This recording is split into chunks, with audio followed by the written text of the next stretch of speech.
been a little while. I'm going to listen to my 60 cycle hum with my hair or something. So, welcome to the Yay and Neigh. Yay and Neigh. This is where we're going to solicit some of your feedback. I've had a lot of people catch me in the hallways and things, and just whisper things in my ears, both good and bad. And there's been some kind of nifty ideas that have come out of it already that we will kind of look at. As you know, we have our upcoming chairs here. We take lots of notes. They have the computers out all ready for your notes. Notes have been doubled. Okay. We request that if there is any fruit to be thrown, please don't, because we have to pay a cleaning bill for the hotel. So feel free to bring it up, because we're kind of hungry. Yeah, exactly. So yes, your ideas, comments, thoughts are all welcome. We enjoy getting these things. This is kind of how we build the con and make it better for next year. You're all coming next year, right? Yeah! I'm already signed up. You're not? Okay. All right. So while we get started, I guess we'll do this by raising hands and things like that. And we're going to try to get everybody in. So who wants to be the first? That was wave. See ya. Okay. Hey, just. And you're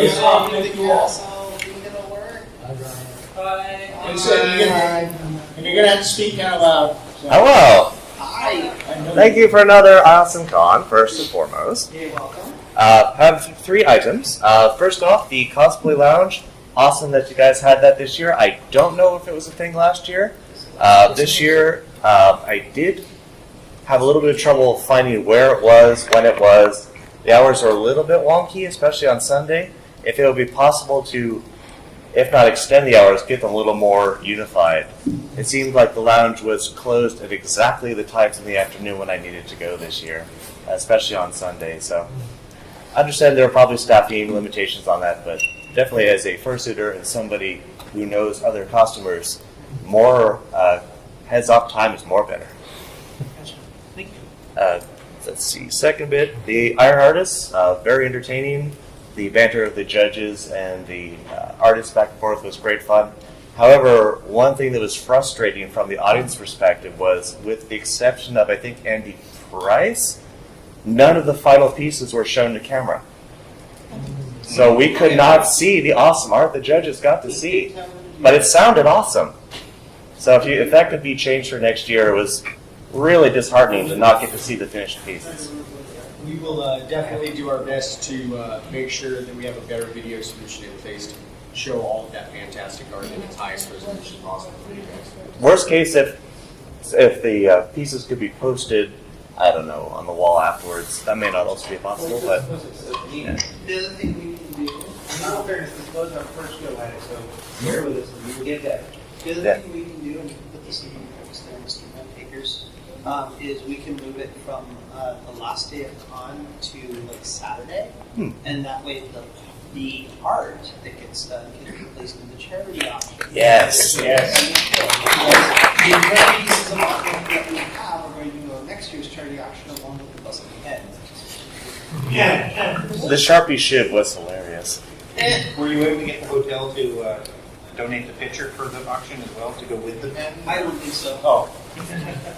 It didn't contain any Q virus anyway. No. Well, for first go, hopefully it was reasonably successful. Yeah. It was a lot of fun. It was quite entertaining. Being the wordy judge that actually means nothing. Well, if anyone's ever watched Sam Jeff Again, that's a staple of that show. It is. That's why I did it. We have a. Oh, do you still? Oh yes, one more thing. Okay. Yes, that was that. Let's see. On a positive note, the coloring page and crayons at check-in was a really nice touch. I had some of them in my room party, basically because I got extras, and people had as much fun drawing out of them as just getting the crayons. They were called crayangles. So, are there any plans to continue or extend that for next year? So that was the hotel. Nice. And I actually I would love. Wish I could have. I forgot to give a shout out to the hotel this year because they did. Of course, we did our key cards and they scanned them, and I went to check into my room and opened up my door, and someone had somehow told the hotel who my favorite pony was because they had a Rainbow Dash plush on my bed in the room when I checked in. So, and apparently, it was probably happenstance that will continue to do so. I mean, we've been here 6 years. We're going to be here 7 years. We've built a relationship. And like any relationship, it evolves. And in this case, it evolves in such a way that it's now giving us like plushies on our beds. So, It's really nice.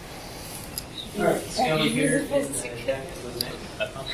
Hey, I was the manager of the cosplay lounge this year, so I just want to back up at this point on the hours. I think it would be helpful to him and other fursuiters if we could have a cool down area for the fursuiters separate from the lounge that are running for longer hours, because they were our primary customer base throughout the weekend, and they're still wearing their stuff when we're closed. So it's probably very helpful for them. No heat strokes or anything. Yeah. Well, follow on to that. That also covers the people in heavy armor and other things. They'll probably need cool down as well. I mean, this thing is like for labors. It's Yep. like really warm, actually. So I could understand that. That's your contrary armor. There's always a balance. I know that when talking with the cosplay lead this year, like last year we had a larger space, open longer hours, and it was utterly underutilized. And it was in a more central location. Where was it? It was up in Cypress Beach between Charity and what was Fables Fantasy Lounge. It was where the escape room was this year. And so we took that into perspective and went, great, okay, well, we still want to make sure that we have one, we have fans, but we utilize the manpower in other places. But so somewhere between where that was and this year, I think we got that's the sweet spot. So for next year, we're going to find the sweet spot. And you can always use fursuiters to come on board and help us with the cosplay program to represent the cosplay program. That's how we get, you guys tell us, what do we need? And that's how we get it. Volunteer.BABSCon.com. There you go. I see there's an elder gentleman with a black and brown sweater there. He will be here after hours. Yes. You, sir. Just wanted to say that I was surprised by the details this time. This is the second time I've been here. And one of them that really surprised me was when I took my key card out. And you have pictures on the key card and a little detail like 621 on the green side. I thought that was really cute. I did like having the movie playing in registration when I arrived. Also, it was very cool. Few things. There was a heroic job to get as many people packed into the Toasty Riders, but this might be one of those situations where you want to maybe see if you can expand one of these rooms just for that one, because it gets so filled.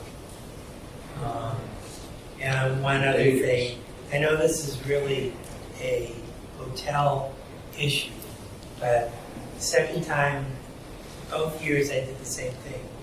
Came off the escalator, and because my eyesight acuity isn't all that perfect, I went over 3 steps going down, and it'd be really nice if there was just a sign at the end of the escalator that said, basically, watch your step.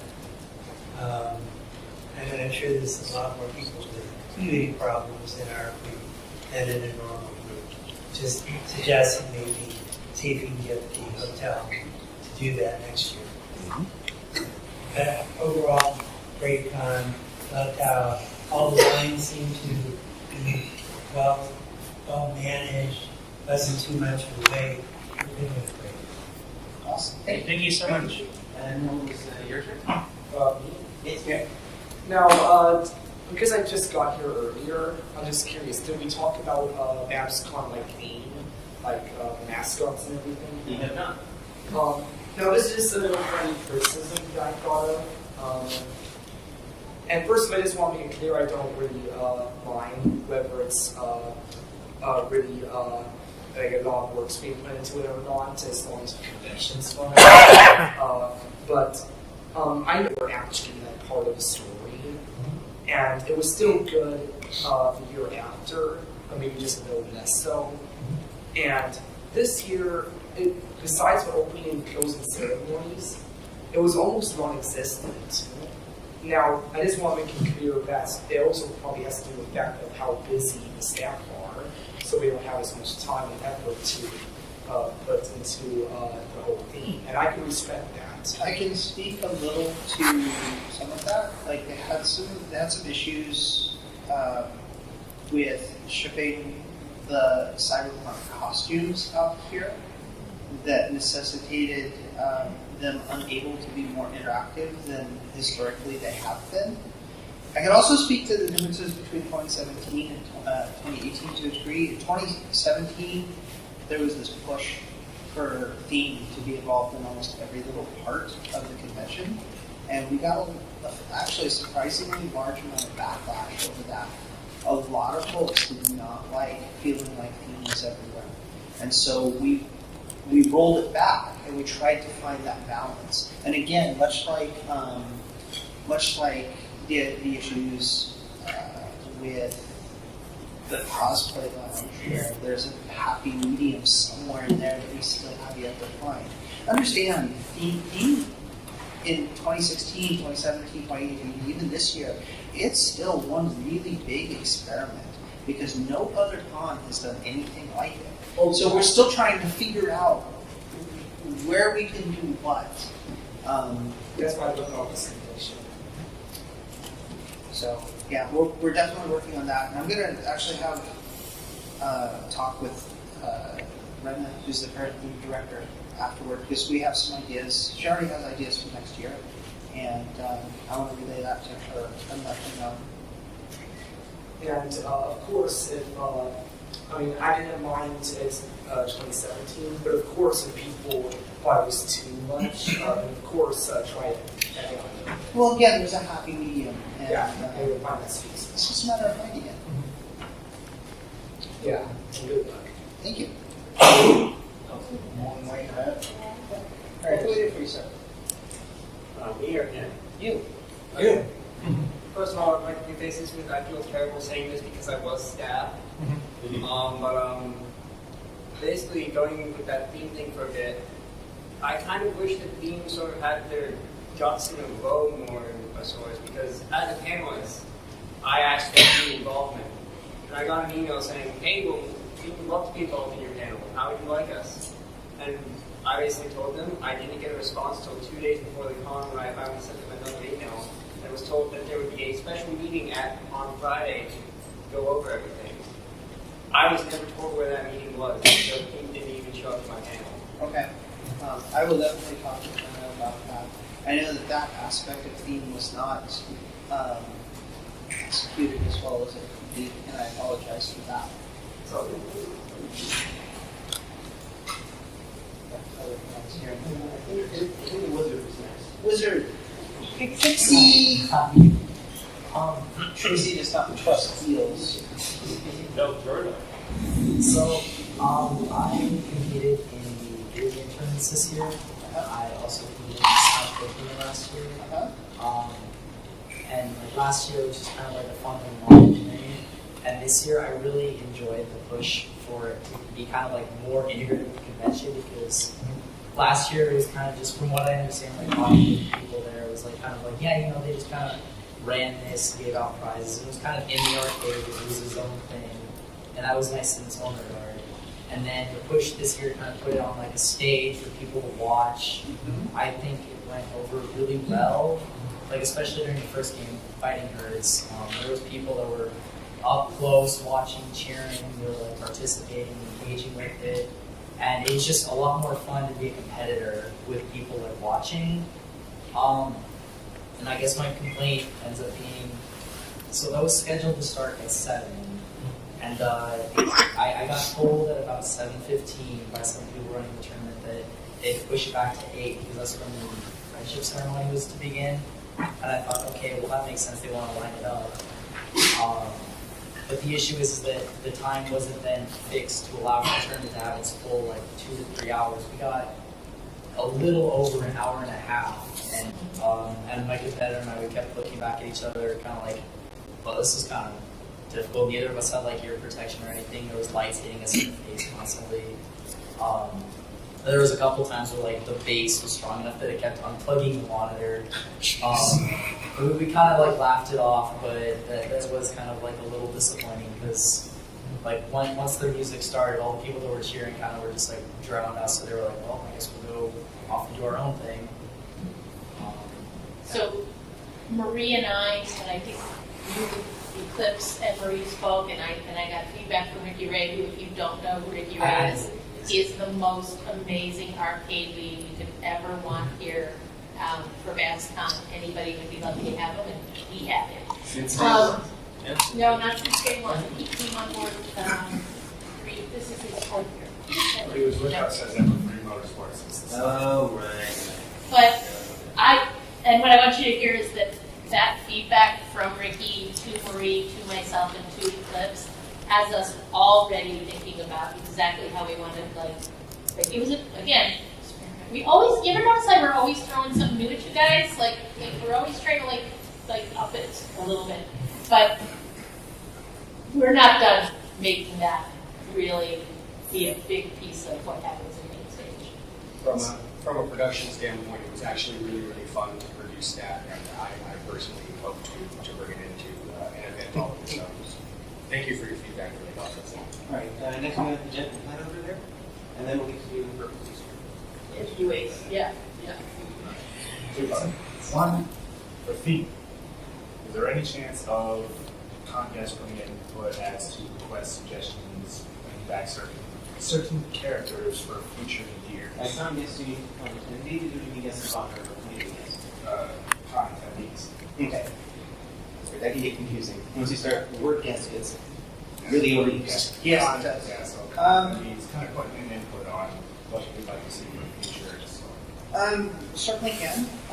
Theme actually had its own email. I have to check to see if it still does. But you can also send it directly to me.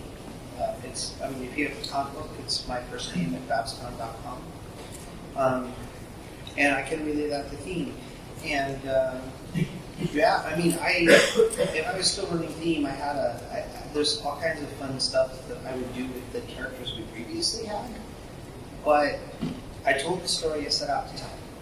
I wanted to tell the saga of the Wake. I told that story. I ended that story from my perspective on the note I wanted to end it on, and handed it over to my successor. And it's kind of her turn to play with the toys, so to speak, But I'm certain that she would welcome suggestions, because the more suggestions and more concepts that people give us, the more things that we can look at and brainstorm from. And sometimes the stuff that's a happy accident, like Silver Span's puns or Copper Chip's distaste for raisins, that was all like ad-libbed. Richter scales. Richter scales, okay. So I'm gonna do a tangent here. Someone kept, the first year, 2016, someone kept asking Queen Wake, where's Richter scales? And she comes back to me on Saturday and says, I have a question for you. This song's great, but I have a question for you. What's the question? Who the F is Richter Scales? I've been through my bio notes several times. I don't know who that is. I don't know who they are. No idea. It turns out Richter Scales, she finally found someone who would help her. Richter Scales was the spike equivalent for Queen Wake. Buddy? And that came from an attendee that just happened to ask her in a panel, who is Richter Scales? Where is Richter Scales? And so we incorporated that in 2017 and 2018. And this is it's just happy. It's kind of this big collaborative thing. At least I'd like to think it is, and I'd like to try and keep it that way. But obviously, not have the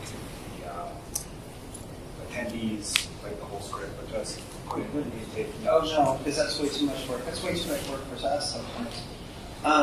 But to have the whole voting system, the kiosks or whatever, there's got to probably figured out the best way to do that. And every year we try something a little different. first year it was basically a big popularity contest. The second year it was like, voting for the presidential candidate kind of thing. The third year it was supposed to be a battery that like the votes would charge the battery, and if the battery was below a certain point, it was went one way or the other way. And that system probably could have used some testing more. But it's always a challenge to find to give you guys the freedom to have an impact on the outcome, but at the same time for us to account for what that outcome is going to be, because actors need to rehearse. These guys need to have the right props set up and the right moments engineered for that to happen for you guys.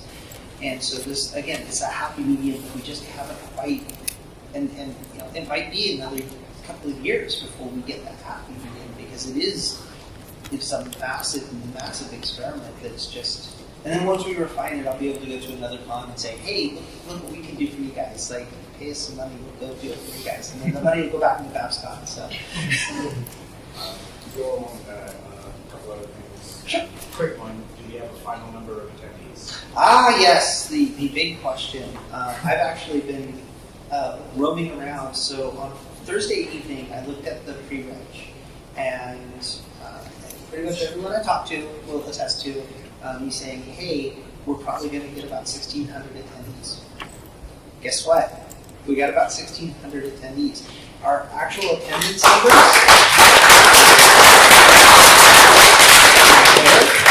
we are 2 shy of 1,600. One shy. Oh, 1 shy of 1,600. Okay, Someone bought someone did buy a Monday badge. Someone actually sent a message to the BABSCon social media account last night. Do you have a Monday badge? Yeah, please come on in. We probably wouldn't bat an eye if you didn't have a badge on Monday. Thank you. Please come in. We can use the support. But last year's number was 1,663. For those of you who do math, that's like 3% drop in attendance. But understand, this is the last year of BronyCon.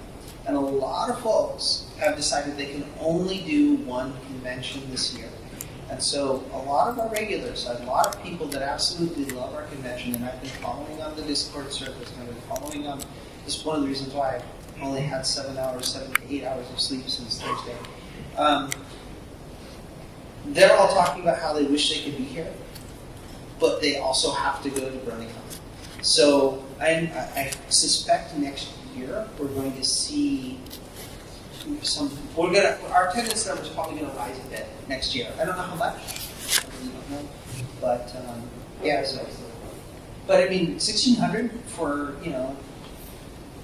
that's actually a good number for a weird schedule. For a weird 4-day schedule. Yes. Yeah. That's a long story. I believe that Brody and I don't know Unless you still have another point. I think we've mostly gone over this with and getting set up for the RV for next year. Just ongoing correspondences, we can kind of get pushing forward with that one for the ideas that work for you. We're gonna try to keep we're gonna railroad bronies who loves trains, love the trains. Oh, we're gonna try to save them the schlep of taking down and putting back up as much as they did. I can say that was. Yeah, and I like the train game idea a lot. So we're gonna be all over that. I know Billy and I have been occasionally talking about implementing that in our show. So we could set up if we set something up like that, we could put the train in there. But we like it out in the walkway. Okay. So what we gotta come up with is we gotta come up with what we're on it. Okay. There is an advantage of having it out in the walkway. We've actually got pictures on Twitter posts of multiple guests of honor who swung by, including Mike Vogel, who had a picture worth 1 million words. It is. It really does work. It's a little crunch for space, but it definitely works really well. Yeah, of course. Thank you for coming in this year. So, as a sponsor, one thing I found rather frustrating is so we have skipping line privileges. We have it's really frustrating So one thing, and one thing that hasn't existed in a few years is a dedicated business department. And I'm going to actually address this concern within this statement. Some of you know that I built the theme department from the ground up. Well, I can only effectively build one department per cycle. Like, I don't have so much attention. And one of the things I want to do is, as part of that construction process for a business department, is actually look at how our sponsor stuff, not necessarily look at like the merchandise that's in it, but ways we can do things that might add a little value or and one of the things is like adding that +1, or just figuring out ways that we can maybe offer a little bit more, or offer things that are maybe a little more relevant to what folks want. And that's going to be an ongoing process over the next probably 4 or 5 months. And we already made a few steps in that regard. So the higher tier sponsors, the nobles and CEOs this year, we're allowed to, for example, bring +1 into the meet and greet for example. I had no idea why it was posted on the website. Well, one of the other things we probably need to do is to have a brochure that's like, here are your perks. Which, again, that's like a business thing. And we haven't had a dedicated business department in a fairly long time. And that's kind of my next mission, is to address that issue. One department at a time. One problem at a time. I believe that Tony College recently added +1 to their sponsorships. I'm not sure which level, but I did see something +1 is listed in the sponsor benefits, so I want to see it, please. Yeah. Do you have any other comments? Other than to say that the CEO Tony Bushy is absolutely beautiful. That was very much. I was completely blindsided by the one that handed me at the opening ceremonies. Because, like, I'm poor. Like, I'm a college star. I dress well, but I'm like a starving college student, so I don't have money. So I don't buy plushies for myself. Most of the ones I have are like, I purchased them on sale. Or they've been given to me. So this was kind of There was a conspiracy. I know there's a conspiracy. I hate that. But I love you guys. That's why they're conspiracies. Okay, the gents in the black hoodie. Okay, so some pros and cons. I really love the idea of the 4-day con, and while I understand that next year's we're kind of going back to the normal 3-day schedule, maybe in the future you guys can give this another shot. Yep. That's one. One of the things I want to do, and actually this has been kind of my plan for many, many years, because we open pre-reg on Thursday. So I kind of want to do something Thursday night. I've always wanted to do something during that pre-reg time to entertain the attendees. And that's one of the things I want to talk to the incoming church about, actually, because I want to extend that. I kind of still like the social idea. I like what we did on Friday this year. Being more interactive panels and workshops, I also love it. Definitely helps engage the attendees a lot more, and the flexibility with the schedule was also really nice. We had more time to set up and clean up as panelists. We definitely enjoyed that. So now we kind of move on to some of the feedbacks I have, which can help you guys. The first is more content on day one, because day one kind of felt like a half-day convention instead of a full one. It didn't really have anything going on until 3 in the afternoon. So, that was kind of... That was a space availability issue more than anything else, rather than a lack of intent. But I understand what you're getting at. Oh, definitely. I mean, I don't really know too much about the, what's going on in the background, so maybe you guys can help fill me out on that. Well, again, we don't like to So really, we don't like to talk about how the sausage is made too much. So. All right. Well, I'll just be offering my feedback. Of course. The second is, I think the Thursday to Sundays schedule for 4-day con seemed like a better fit than Friday to Monday, because most are used to being on their way home by Monday, and it's generally a dreary day for most. Again, that is a long, dreary story. That again was not in our control. It was Saturday, Sunday, Monday, or Saturday, Sunday for our con. And we managed to push the one, actually, our chairman Another lemonade out of lemons. Yeah, it was an uncomfortable situation that we tried to make the best out of. And like I said, I promised everybody I'd try and get a 4-day con for you guys back in 2015. And kind of hard, we kind of managed to do it. Given the circumstances.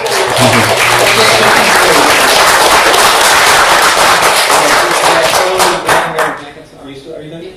I have one. Okay, one more. I mean, given the circumstances, you guys did a fantastic job. No, thank you very much. One more thing is just more 18 and 21 plus panel. I understand that this year you guys have really cut that sort of content down. I can't exactly remember the reason, but what's as far as that goes. We looked at having everything in terms of panel programming finished by 9 o'clock to allow more, having to make fewer choices between everything that was being offered and pulling out of the main event hall. There's an incredible amount of effort and attention and energy and resources that goes on to creating the events in the main hall for 2 full evenings. And we really wanted to make sure that that was in the spotlight. And the party. Well, and then the party. For those who are not in councils. And I think we've been waiting a long time. Go for it, sir. Yeah, so 2 things. The escape room idea was really good. I really enjoyed the escape room event that we had this year. The second thing is kind of story idea for next year or year after. Typically, we would have a takeaway time as the main villain. Just wondering, are you be okay if there's a takeaway time that you were allies to the Golden Age and the village, or just a neutral helper helping from the shadows? So that's a really good question, and I'll be honest, I very specifically separated myself from theme, and there's a variety of reasons for that this year. One, I didn't want to know what the story was because I lived the story for 3 years, almost 4 years previously, and I kind of wanted to be surprised, and that was like really important to me. So I can't necessarily speak to like what their future plans are. I can tell you that they do want to do more interactive stuff, which will be good. And again, I can relay that to Rena and her teams. I will probably be, apparently I might be building props again next year because where they're going with the whole convention theme thing is apparently right up something I used to do, so I get to revisit some old skills. It's going to be exciting. You guys can have some more decorations on the stage. I would love to do that. Actually, yeah, that's one thing that maybe we need to find out. Well, we had someone who was willing to do it, and then we didn't get much. We also have people who do digital options for that as well. That would be good. Yeah. well, digital options, I've been a big proponent of that for like how many years now? I don't want to give away all of my secrets. You'll have to come back. I really Yes. don't. Does that answer all your questions, sir? That was all my questions. But you said you enjoyed the escape room. I love the escape room. I've been trying to get an escape room. As you said, I've been trying to get an escape room in here for a couple of years now. And like every year, we're like, we should do an escape room. We should do a themed escape room. We should do a theme. And this year we did it, so next year I want to see them back too. I didn't get a chance to go in. Oh. Okay, so the next two are going to be the fellow in the back, all the way in the back. Then you in the suit, then BJ Hungry, then you with the monster hat, and then you come back over to the other side. Okay? Yeah. You. Alright, so I come from the Utah bowling plan. Unfortunately, that one ended last year. And I came here, and this is a really lovely and welcoming community. I plan to come back next year and the years following, as long as it's here. But, like I said, I come from the Utah one, and what they did was, for a Thursday event, what they did a few years is rinsed out an entire water park or something. And I had a suggestion for next year or maybe the year after. If it's possible, I have no idea if it would or not, but for a completely book Alcatraz for a single floor that kind of an event. So because I've been to Alcatraz a couple times, to reserve tickets in advance to go to Alcatraz for the full tour, it's like $150 a person, I think. So renting out all of Alcatraz, you can imagine, on our poor little budget, is probably not in the cards. But one thing that I know the head of theme wanted to do this year was more stuff external to the con, like pub crawl, like the pub crawls that get done at Ponyville Cider Fest, for example. Like she wants to do more stuff like that, so folks get a little bit more of the local flavor of the city. So we're going to be looking closely at possibly setting those up for going forward for the next year. Or alternatively, like a top tier VIP event would be of interest. Yeah, that's a possibility. Again, that's one of those things that's. The other problem with that is something like a top tier guest event is that it would take somebody away from the con for an awfully long time. Yeah, tours for Alcatraz are easily 4 to 6 hours. So that's 4 to 6 hours. You're not seeing pony, and you're not seeing panels, and you're not here looking at vendors' halls or main stage or. So again, it's one of those balancing acts. I suspect that offering the option rather than making it a part of a package might actually be the better choice, because then people can pick and choose what they want to do. No, all over the point, it might just be the better thing to do. That if that's something folks want to do, they organize it separately for themselves. There's absolutely no reason that group of friends could not do that for themselves. There's a group of cronies that every year they go to Fisherman's Wharf. I'm from out of state, so I have no idea what the attractions are. I just went to go see that Thursday. Yeah. Oh, yeah. Well, Fisherman's Wharf is it's kind of a cool shopping restaurant area. It's pretty cool. It's also really shooting on the web. Yes, yes it is. Okay. Did you have any other questions? Okay, the gentleman is here. Regarding Thursday's future conventions, we consider. Regarding on future conventions, do you consider extending the party floor to Thursday? Probably not. A lot of the party floor party throws, you'll notice we aren't here on Sunday. Yeah. There's a reason for that. They are very, very used to only doing 2 party nights a year because it is exhausting. And costly. Yeah.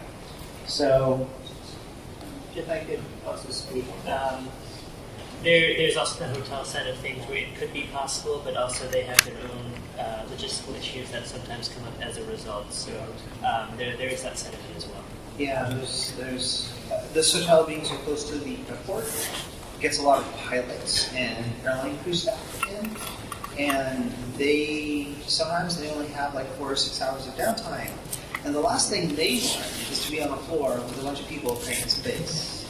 As much as we all love some bass, they gotta sleep because a lot of lives depend on their ability to function. So that's also a hotel thing. Furthermore, the Thursday would not be very profitable for them if there are far fewer people here. And honestly, the Thursday is a great opportunity for people to do things outside the venue. It's one of those, because I mean, at BABSCon, we give you an experience that doesn't require you to leave the venue at any time from Friday to Sunday, or in this case, from Saturday to Monday, well, even Thursday afternoon to Monday this time. But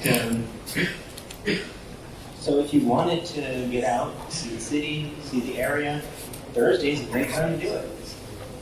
And not only that, but sometimes people will hold their own events and will hold their own small get-togethers and parties on Thursday evening. They just usually happen a little earlier in the evening than we would usually hold other parties. So they typically happen, usually you have parties starting at like 9, 10 o'clock. Usually these are 7 o'clock parties. They're usually a little bit more low-key. So they do exist. You just have to keep your eye open and just kind of make friends with people, and you'll find your way to those kinds of things. It's just not a active party floor situation like we do the rest of the weekend. So yeah, I really pleaded with the Klingon artist to stay here for something. If anyone wants to be a Klingon, you might want to contact us, because it's a lot of fun.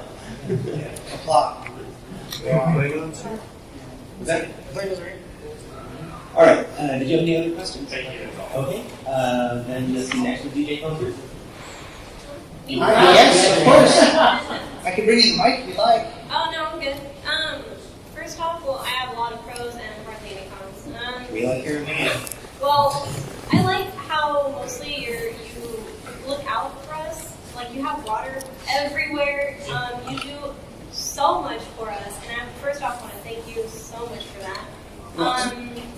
And like, especially how chill you guys are with the parties. Where like I tell my friends back at home who don't know anything about this context. They're like, "Nah, you're crazy. There's no way that happens." And I'm like, "Yeah, there's super chill." But the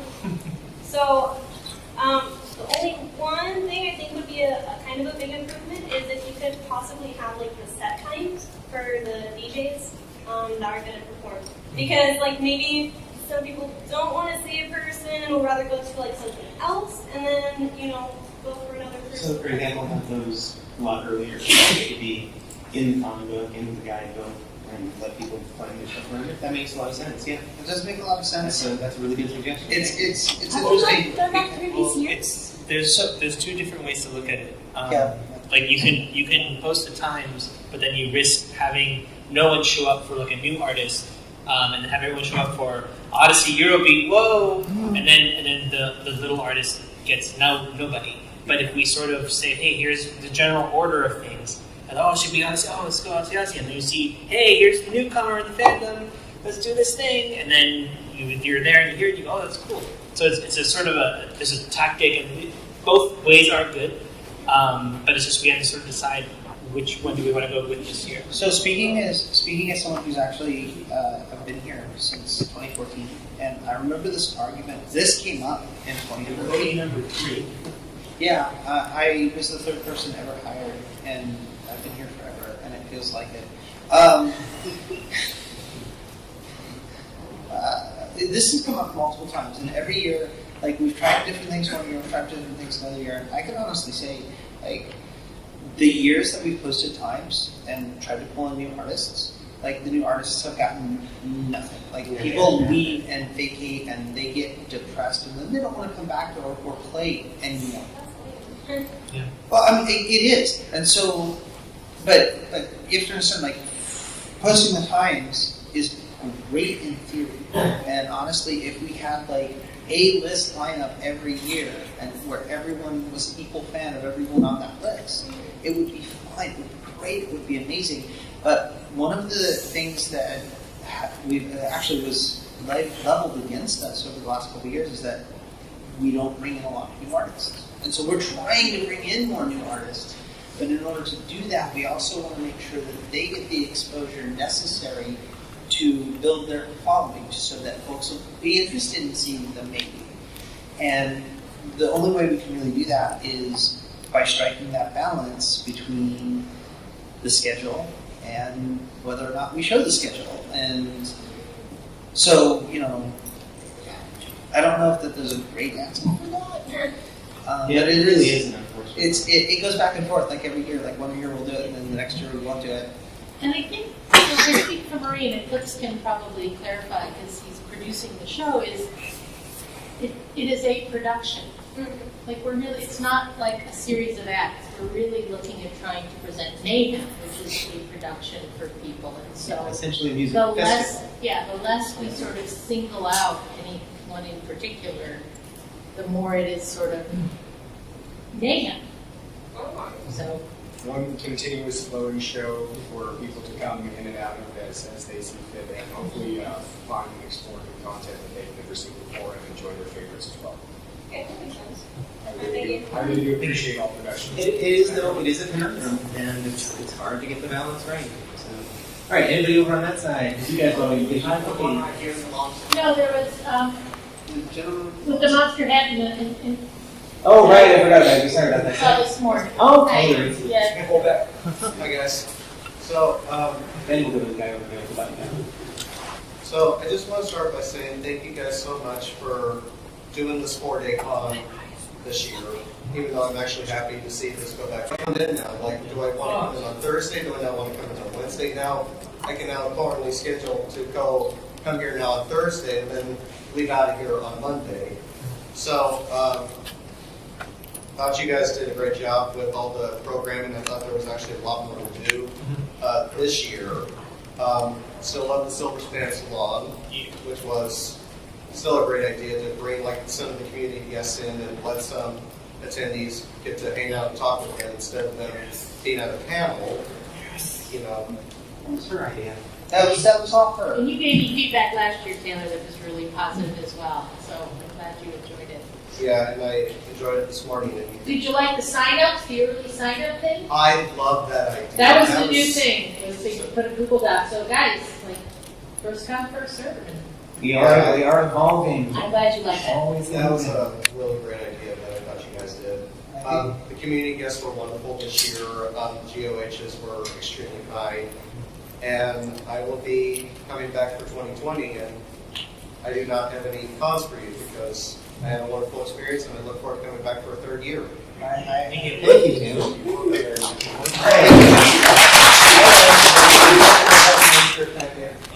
Yeah, you're next.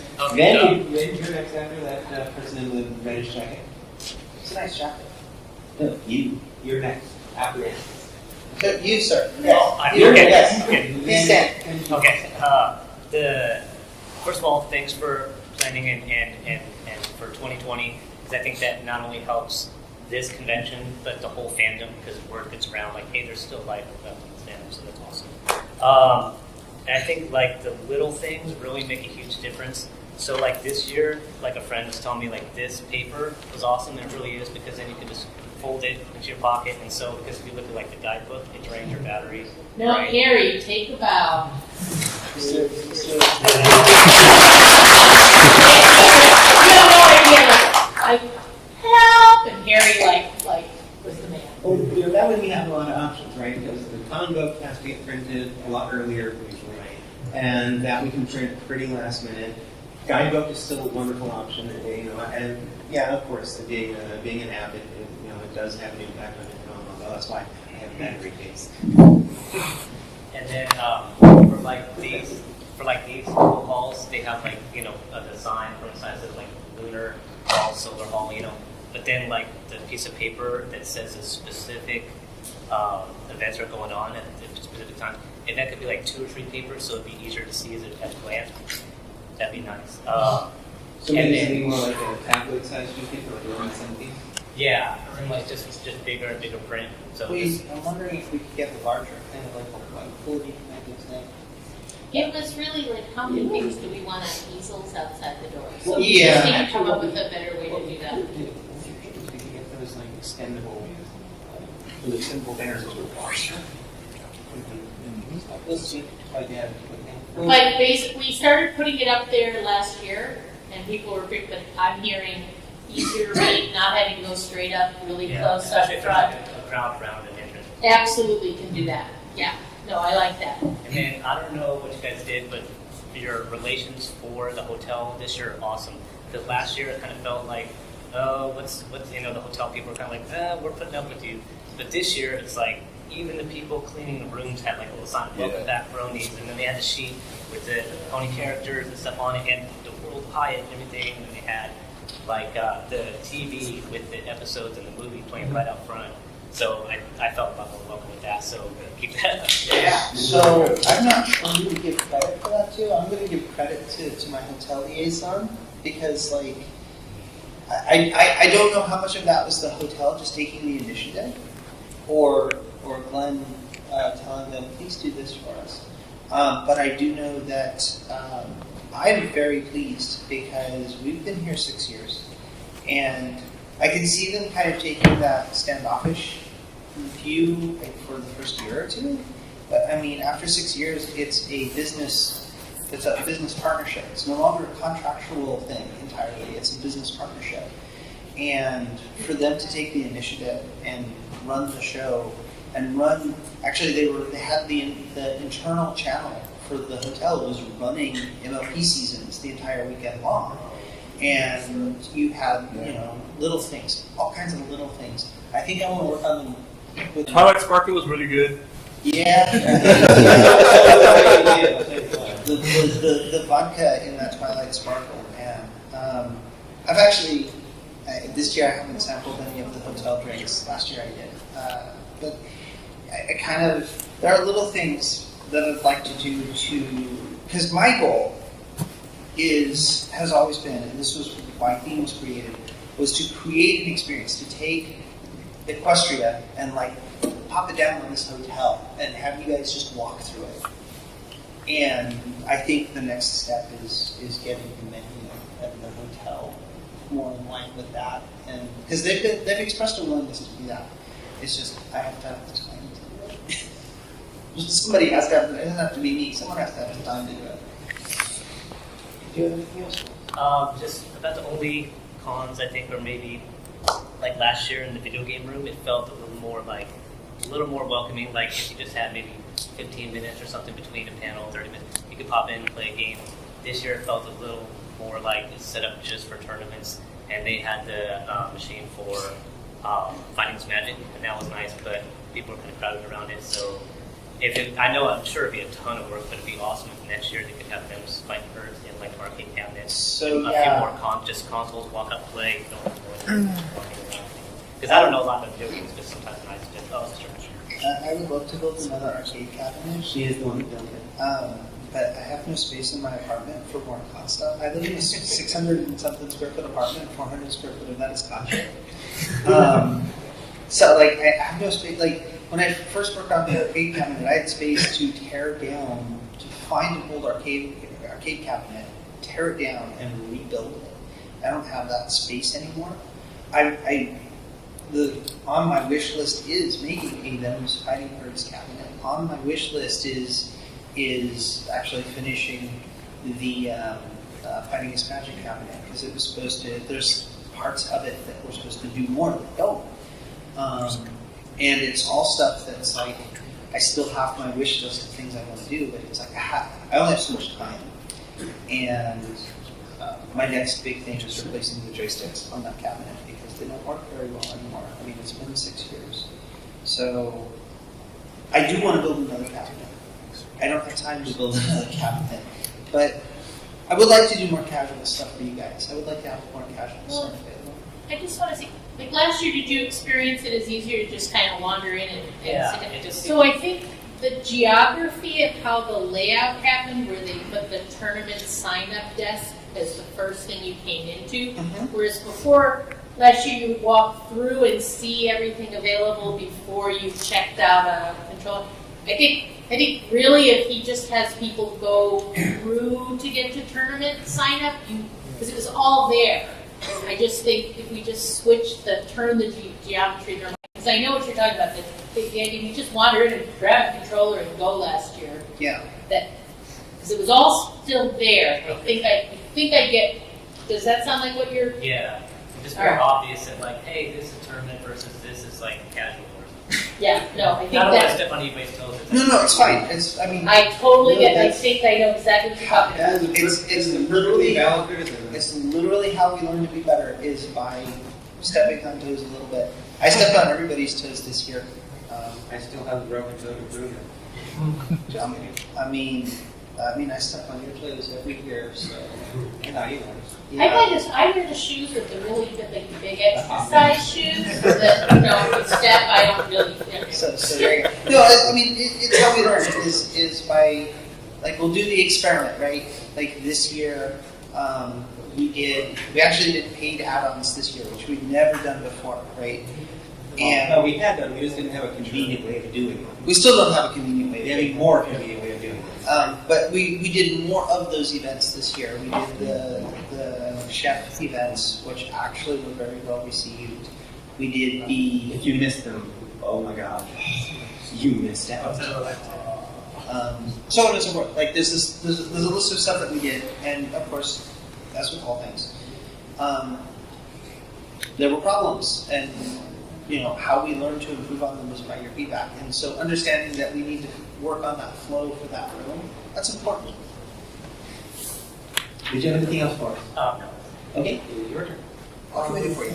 No, I have a couple things I want to say. One of them is cover check about Michael Ray's. Yes. Or, that was literally just brought to us by the actress who actually doesn't like raisins. I had one idea like that I got like a joke. I remember you something I thought of earlier today as like a joke. I noticed that on like last year where Queen was using a sword, this year she's using an axe. And there actually might be a little bit of truth to this. I thought, oh, maybe Queen Quick now uses an axe because she doesn't want a sword to explode again. There apparently was some reason they did that in the Precon comics. Like it was actually a thing that was covered pretty thoroughly in the Precon comics. I didn't read them like a foolish person, like most of us probably don't read them. But reasonably, like there was a reason why she went from sword. Well, the sword was broken, and they. That being a complete and total accident, they actually still wrote that into as a thing that happened. Oh, yeah. Which was really nice. Which was really was good. it that she got from like the temple thing? Yeah, so they did move on from that, and Lena had fun all weekend long, walking up to people saying she's going to ask them a question. So, yeah, that's kind of my response too, because the joke's been done so many times. But, so, there is a reason for it, and one of the hardest parts about doing theme is having something that happens in between the conventions. No, in between the conventions. Oh, right, yes.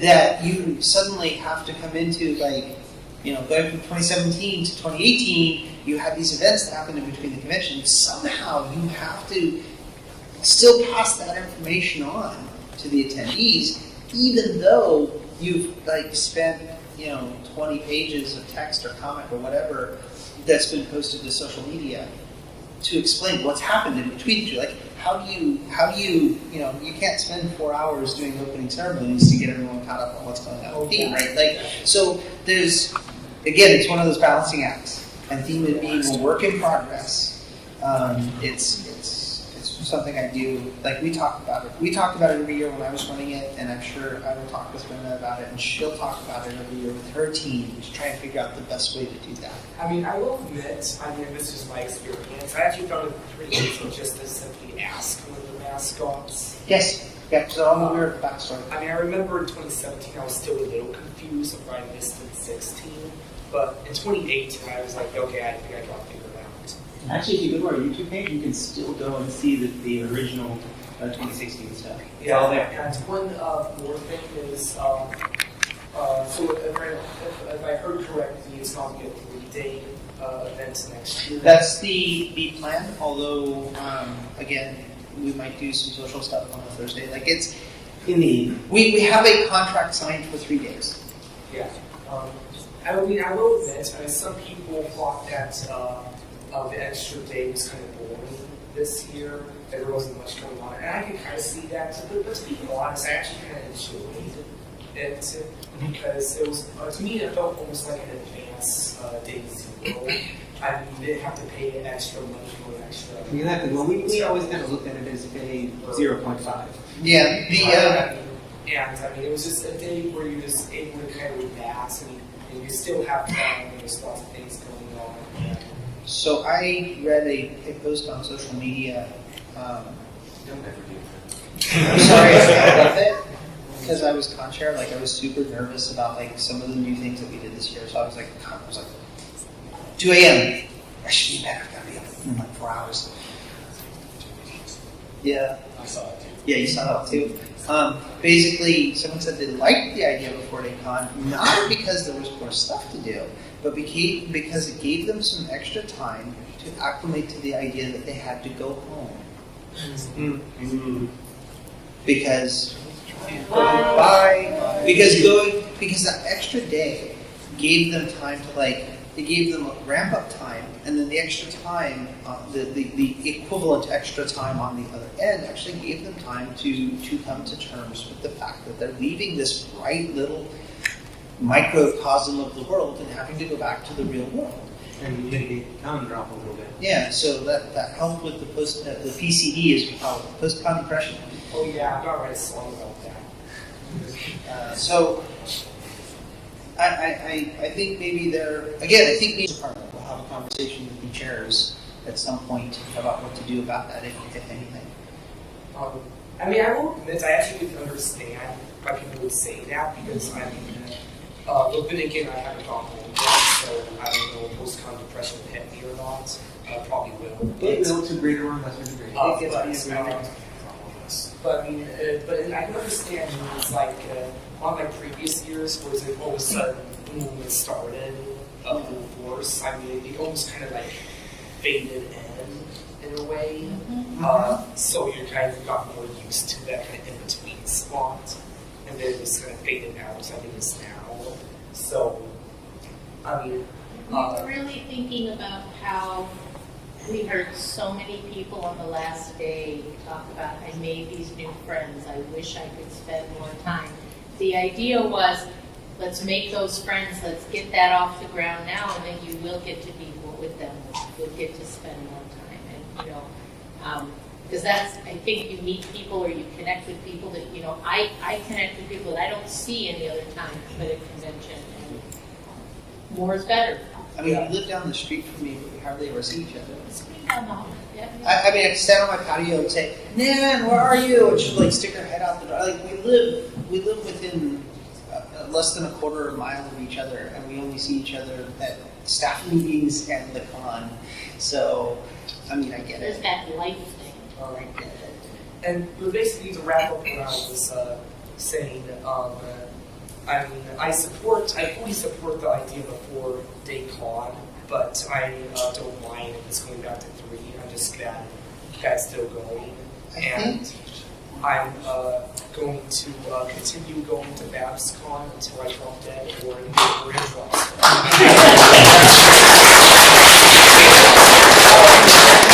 Everybody, we are getting close to, we need to wrap this up. I've seen 3 hands up there. See a gentleman standing in the back of the back wall. Those 5 hands are going to be the last 5 hands. So you in the back in the hat, you in the back with the turquoise shirt, you over here, and you over there with the black hair. And that's going to be it. Will you go first? Yes, you go first. You're the first one. I'd like to say that this year compared to the previous 2 years, BABSCon staff have done a really good job. There's no major drama that was present in this con, and it's really nice.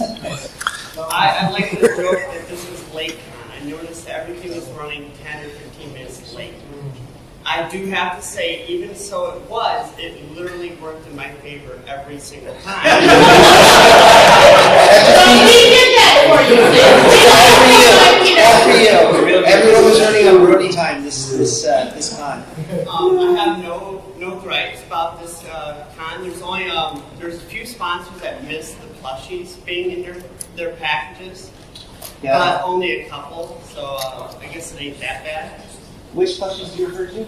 The previous 2 years, some of the sponsored tiers were given plushies as part of their sponsorship. The Comstar plushies, you mean? Yeah. We had actually done that for the 5 previous years, and people who had been sponsors at that high level were getting kind of bored of it because we keep handing 3 more plushies, and they're usually like the same. So that's why we did that. I understand that some people were unhappy about it, but we tried to make up for that by having other very, very cool swag. So one of the things that I've been toying with, and this goes back to us having a business department, thinking of sponsor swag, is to allow folks a kind of a choice of swag. Yeah. Like you pick package A, B, or C, and like one of those packages maybe has the con plushies, and one of them has something else, and one of them has something else. And then all be stuff that would still be available through the con store, but being able to bundle those things together in that way might help folks kind of pick and choose the things that they want out of the con. But again, it's one of those things it's in a very early brainstorming kind of phase because it just occurred to me when I was talking to Fizzy Philly on like Friday morning that, hey, this might be something we can do. We can actually think about maybe doing. So that's something that's going to be discussed over the next years. Well, probably next few months. And I also want to give a shout out to certain members of BABS staff that have made a lot of extra effort this year. We're really glad to hear that you were able to see more next year than you would have in the past. That's all this person, mostly this person right You here. know who we are, don't we? Yeah, We know. Anything else? Anything else for us? What you got for us, Suzy? Okay, so the nice Asian gentleman in the black hoodie there? Yes. Yes, you. This is kind of a technical issue with, or concern with the website. So if there's nobody technical to address this directly, I would prefer to do this over email or different. That would be this gentleman over here wearing the Microsoft HoloLens. But okay, then in that case, then all right, I'll proceed with this. Basically, I noticed that the way that HTTPS is implemented on the main website is kind of weird. When you type https://babscon.com, it will redirect to http://www.babscon.com. And there's a bunch of other weird things like that where the HTTPS support isn't fully there. In addition, of course, the resources like the scripts and the jobs, the scripts and styles aren't loaded properly over HTTPS in that case as well. So one of my personal things that I actually, because we've used kind of the same templates for a few years now with the website, I kind of want to just do a ground up rebuild on the website. We didn't have time this year to do it. I have some pretty interesting ideas, but I'm not a coder. I'm like a visual person. So I need to get together with Harry and maybe one or two other folks on the team and see about ways to rebuild that from the ground up so it's functional. It still works with everything else that we're using. So it's one of those things where doing that would be a significant amount of time spent on it when other things needed to happen. I do recognize this is in the grand scheme of things relatively minor. I just wanted to bring it up. Again, very valid. It's very valid. It's our handshake with you guys in a very good way. So yes. Do you have any other comments? No. All right. Now, actually, we had the. No. That's our last one. There was this fellow in the turquoise shirt in the back. Yeah. You, sir. Yeah. Sorry, I'm getting a little distracted. She thought I was trying to give her a high five or something over now. That's because we like giving high fives and hugs. We're very friendly people. Well, please let me know if I need to speak up. I know I'm a little. We are seriously fine. You are crystal clear. But I just want to thank everyone for inviting Mike Vogel to be among the writers to. We love Vogel and Vogel loves us.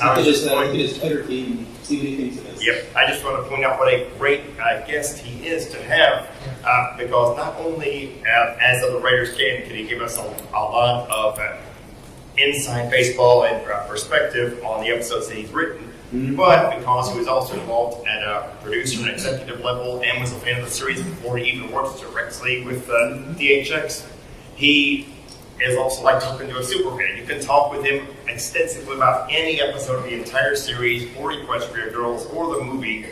So that just makes him an excellent guest, not only to have here, but also, if it were possible to get for next year, the first year that the entire series would already be broadcast, and you could, the first time you could talk with someone who worked on the show about anything on the show. I know that you have a limited budget, limited time, that you can only invite so many guests, but I would like to recommend Mike Vogel would be. There are a number of people who have been sitting on things that they couldn't possibly tell us until the series was over that we need to think about. So we are thinking about all of them. Thankfully, Mr. Vogel does like us very much. However, he doesn't know his schedule until very close to the con. So. Okay, well, I just want to put my 2 cents in. Oh, we always love having Mike. Always. I could very easily book him every damn year. Okay, thank you. Anything else for you, sir? No, that's all. And now the lovely lady here. I'm Susie. I'll be in the BABSCon Discord. If you want me to help you rebuild that website, I also built the Pony Archive. Yeah, I know who you are. Yeah, I'm sub pitcher on the Discord. I'm the one that talks to you. So. I can help you out. Just let me know. Absolutely. As the con chair that was responsible for doing it, I can honestly say I now understand why they don't do it. 3 days of only getting 2 to 3 hours of sleep a night is one thing. 4 days of getting 2 to 3 hours of sleep a night means you're dead. So as long as we can go as great. As I say this out of staff member, we say when we select the most sleep we need. Yeah. That's true. You were quite the hero with the. I was in the sweatshop. I know. The Friendship Festival with the video game finals going on and all that, with face painting, that was really fun. Please expand on that. That was really cool. Thank you very much. Yeah. I went to both panels with the cosplayers, doing the Ask the Princess and the Ask the Apple family. The Apple family was unfortunately cross-scheduled across from the main voice actor panel, so that was not Unfortunately, something has to be. Right. However, it was really fun, and I would like to see more of that, because I got to interact with them a little bit in the hallway, and they were really terrific. Maddie and her crew came on board as leads last year, and I got to tell you, like, signed right up on board, really on top of it, and are no reason not to let them.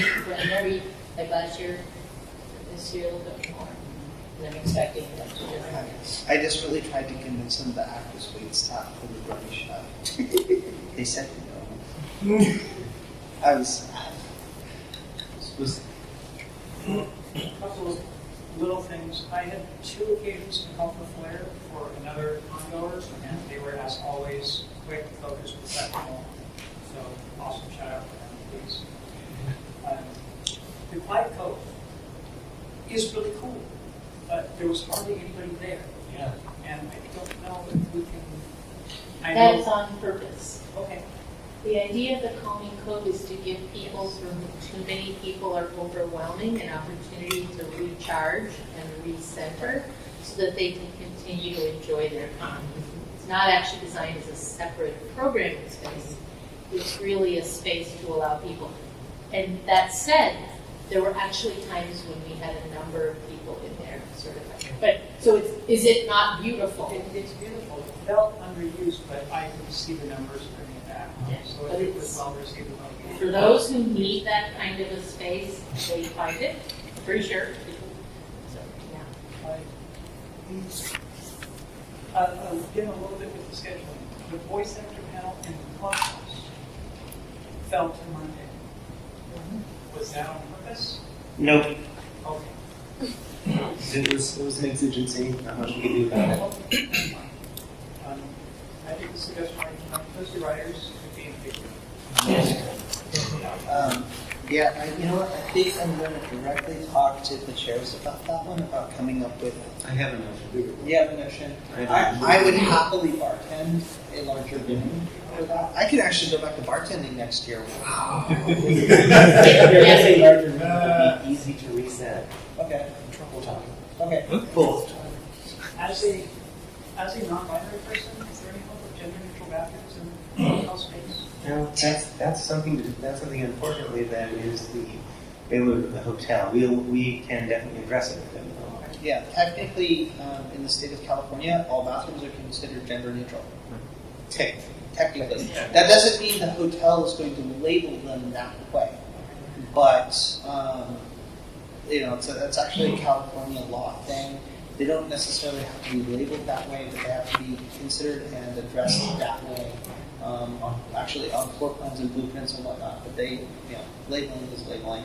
I know that I mentioned that backing up the conversation with the accessibility at one point, and that might be coming up again, but it was great to see that as in progress. Yeah, it's one of those things that's in the back of my head as well. I know that there is somewhere on premises a gender neutral bathroom. I'm just not sure where it's at. Yeah. Because they're required to provide one that is considered a family bathroom. I'm just not sure where it's located. The last thing I had, I love the theme, as you know. When we had a lot more interaction, there was a year that I was almost practically following the theme group around because I didn't want to miss anything. Okay. Is there any way that we could record or have a Cliff Notes version of what happened when they go out to do stuff, post it during the con so that people can follow along. So I have some interesting notions about that, and then would have to actually probably work with productions on it. I'm not being in charge of theme. I don't want to step on this. My way of leadership and teaching people is to show them the job and then give them the tools to do the job, but not tell them how to do it. Because the moment I tell them how to do it, they start following my path rather than finding their own way. I'd rather have people find their own way because not everyone is the same. So there are things that Theme did previously that were the distillation of 2 years of trial and error that Renner walked into and said that didn't realize how much work they were. And so I think next year it's going to be a little different. But I would love to do a recap and have it narrated by one or more of the characters, basically. The ultimate question is, what form does that take? Is it live action clips? Is it animated? Is it still comics? Is it? And all of these take resources, money, and time. And so that's definitely something we want to do. It's just how to do it and what form to do it is something that's always been, like 1 year we tried to do it in comic form, and that didn't work out too well. 1 year we did it. I hit upon doing them as like teasers to a movie, and just like covering the entire Precon storyline like as a teaser, and that's what those were the first the years we had them. But that's not necessarily going to work the longer the story goes and the more complex it gets, or if it gets more complex. So that's not going to work. So there's got to be another, and you also can't do an animated thing during the course of the con. Like you don't have time to do that. So it's I don't know. It's an ongoing thing, and again, it's that grand experiment that we just don't know how to. Like, we haven't quite gotten there yet, but we'll get there. We'll figure it out. Did you have anything else for us? I was to focus on that just for a second. I was thinking during the con, if they did have scheduled like shows or performances during the con, have a recap of that basically on the website. So, I'm in a panel, but they're doing this thing. I want to follow the story. So we can. What's going on by the end of the We could probably do a written one easily enough, but we can rip it down the video. We can throw it up on YouTube. Well, then we need a person to record it and edit it and make sure the sound balance is good, and money, resources, time. I mean, if they're already doing rehearsals and have scripts and stuff, some of the ad-libs for the rehearsals are really funny, so like maybe I don't know, we could record audio and my thought, like from a really simple, like what if we did like BABSCon story time and every night we posted a really simple bedtime story like catch up. That and that wouldn't have to be a super produced, but would you guys like to tune in for like story time? Yeah. We could get so hear me out.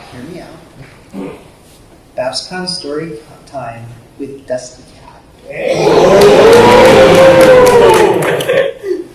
On the internal hotel network.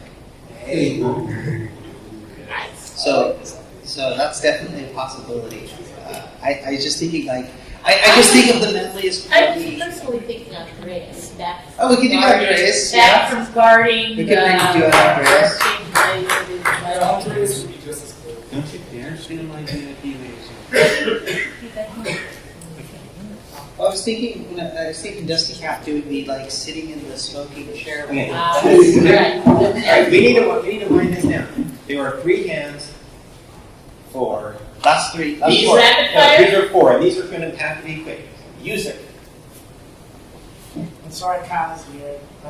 Not from Arcade Productions. Thank you for putting up with that nonsense. Your nonsense, I think, was actually some of the best things that I've ever seen happen in a last-minute production. So, from me to you, thank you very much for making our show. That was my first time commenting with my attorney. EVERM. Nervous and scared. My just went back there. My mind was like entirely. I just said stuff. All right. Sometimes that's stuff I do. Thanks a lot for probably going to do it again next year. Well, I really look forward to working with you guys. Yeah, that'd be great. Thank you. You bet. Okay, so I'm just gonna make this very quick. First off, if you do, I don't know if you know this information or not, and if you do, BABSCon ever comes to an end, which it probably will, as much as I'd love to. Sooner or later. I prefer that. My point is, I would personally prefer BABSCon to announce it the year before, and on like other conventions, or like, oh yeah, we're ending this year, and everyone just kind of going, oh, okay, that's it. So I've heard two different arguments for this. I've heard some folks say they want to wait until after the last con is done for us to tell them it was the last con, so it's not to ruin their fun. I've heard people say they don't even want to know; they just kind of want us to ride off into the sunset and, like, Western style. I've heard people who want to know a year or two in advance. I don't know which approach we're going to take, but I will say this. While the convention BABSCon might end, the board of directors has been actively talking about other things we want to do as a group. So that will be just as crazy as this. I once said, I was actually a letter to the board on the heels of BronyCon's announcement that said, no matter what we do, no matter what thing we run after this, what type of convention, we could go and become a Star Trek or Star Wars or Doctor Who convention, doesn't matter. Our core values, the core things that make us who we are, come from My Little Pony. So in essence, we will always be an organization guided by that show, by the show. And so, it doesn't matter, what we do will still be on some level My Little Pony Con. It's always going to be with us. It's always going to be a part of us. But there is maybe one argument about the idea of announcing it the year before. I think what BronyCon did was intentional because of the fact that attendees were going down each year. I think what they wanted to do was to have her go out with a bang. So we made a big announcement to draw in, to kind of bait over everyone that didn't go yet. There is something to be said for having a big party. We always talk about wakes. Irish wakes are amazing because they're big parties celebrating a person's life, right? They're not sad affairs. They actually put the person lying awake on a table in the bar, historically, and that's to celebrate their life, right? That's kind of what BronyCon's doing. BronyCon's doing the let's celebrate what we've been, right? And I'm down with that. But ultimately, BABSCon's fate, that's it. That discussion hasn't even really happened in the last, every once in a while we talk about, do we want to do this forever? And then we go, yeah, maybe, yes, maybe, maybe we should do other stuff, and then we go and do BABSCon. So, there's been kind of a discussion about it, but it hasn't been particularly serious. So. As I said before, I don't plan on stopping, and I'm going to keep on going until it ends. Okay, thank you for your support. Thank you. Okay, Dave, you back? Okay, teeny tiny point of order for the Vipers. Our VIP folders that we received at the beginning of the con, they only had one menu for in and out. If next year we could get more menus for more local restaurants, so our VIPs know their options. Next year, actually, Alex is in charge, and I am his assistant for guest procurement. So he will be the one to talk to about that. And I'm sure that he will be happy to accommodate you. So they must eat in and out. Or no other restaurants are allowed. Well, we could just do McDonald's French fries. We have a question up here in the front. And then this will be the last question here in the front. Yes, mention was made earlier about Flair. I seen exactly one Flair person during the entire con. I have no idea how to get in contact with them. You do have a number on the back of the bags that says BABSCon helpline, but that doesn't give you any idea what it is. If there's a way to contact Flair and you need them, Print that on the back of the badge. Well, actually, the best way to do that, and what we've tried to do, is run everything through Con Support. Con Support's the message center of the con.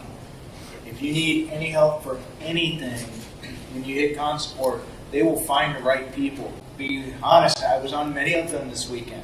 And you guys will never know about them. That's what we want to do. Okay, but if you actually need them in an emergency, you need them first, because they are the first responders. And if that's how you want them to handle, fine, put a line on here that says flare, put the same phone number on it.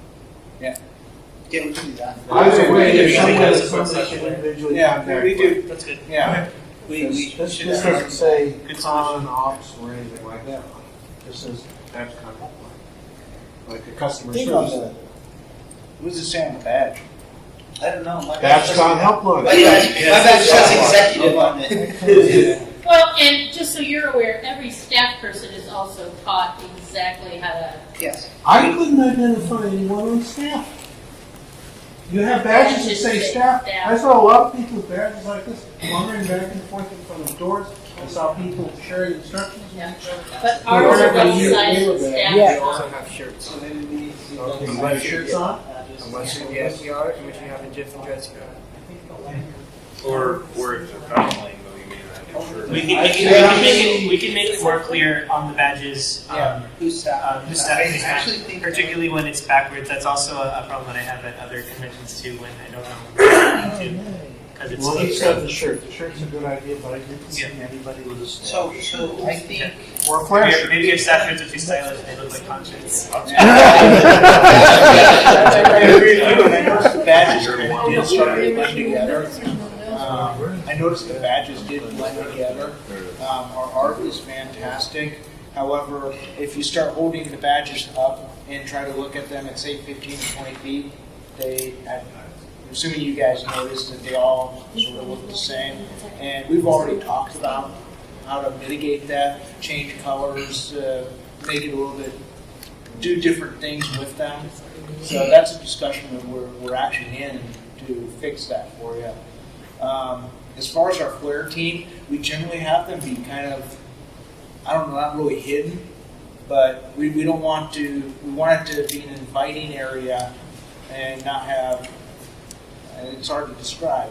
You're kind of like plainclothes cops. But, yeah, plainclothes cops. They're there, they're watching, they're making sure everything is good, but they don't want to be very intrusive. That's why they don't wear uniforms and stuff like that. So, but generally speaking, if you find any staff member, we can get flare out to you straight away and take care of it. And we're watching it. A couple of our events, I turned up on my own. I found it on my own and I was able to get help to people who needed it just because our staff does what I do, which is stay observant, watch what's going on, watch our attendees. Okay, I'll take your word for it that you're doing it. I just didn't see anybody from security or that I could immediately point to the staff, particularly from the door. In fact, we noticed the hotel security wear suits and ties just like the regular hotel people. Unless you know who those guys are, they look like everyday hotel folks. Yeah, I think I've learned to spot them. Yeah. Because they move and they like carry themselves kind of a certain way. And over the last 5 years, like I'll walk through the lobby and I'll see like 4 or 5 hotel staffers like doing stuff and like be like, those two are hotel security. But the idea is to be so. One of the concerns that has come up occasionally about flare is flare being very, very visible. About like some folks that have already had them feel like they're a little heavy-handed. So what we wanted to do is we wanted to try and make them there so that they weren't interfering or they weren't necessarily super visible, but they were still readily available. And you know, again, happy mediums, right? Like they have to figure out how to kind of bridge that gap where seeing them just enough so that they're visible and that there's a comfort thing, but also not having them be so intrusive that they're causing folks to be unhappy with their presence. Or feel like they're a big brother. Or feel like they're a big brother. So that's again, that's an ongoing happy medium. And it's weirdly a problem unique to the Bernie community because no other convention I've been to has a problem with like flare being like super visible. Although that said, Flair continually says that our attendees are the politest ones they ever talk. That's true. You know, if you've ever taken a child to the children's program, Flair's, you pay through to do any 18 plus panels, that's actually who's checking your badge at the door. So they're like, we utilize them in their skill set that allows them then to also have eyes on what's happening around. I mean, I had a couple of them escort me back up to my room on Saturday night. For a couple of reasons, mostly business related ones. And, you know, the idea of not having visible security sometimes is an advantage, but in some cases it's not. Like I said, it's a happy medium, right? We just have to figure out what that happy medium is. And in this case, you know, obviously you're saying you didn't have a way of contacting them, you couldn't see a visible way to get in touch with them. So maybe we need to do something to address that, or maybe make staff badges more visible. Which is, again, like we were just talking about it while you were while they were talking and doing their part of that, of maybe doing staff badges that are a different shape, like hexagonal ones or something. So again, it'll be an ongoing conversation. We'll try and come up with a solution for you guys, certainly, before the next con. Okay, thank you.